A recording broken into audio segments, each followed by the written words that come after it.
o qədər gözəldir, o qədər zatlıdır Allah'ın razı. Bax, qazanın dibində neçə dənə qaldı ki? Bir tanesini de yerinde Telli xanım. Olar.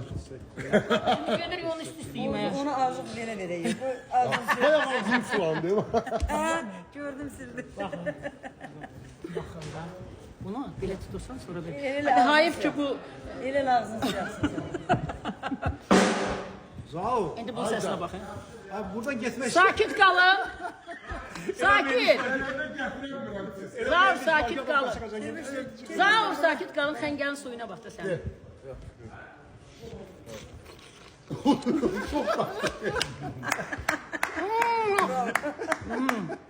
Değil mi? O qədər gözəldir həqiqətən. Nuş olsun. Sağ ol qardaş, bağırsın üstündə. Allah ver.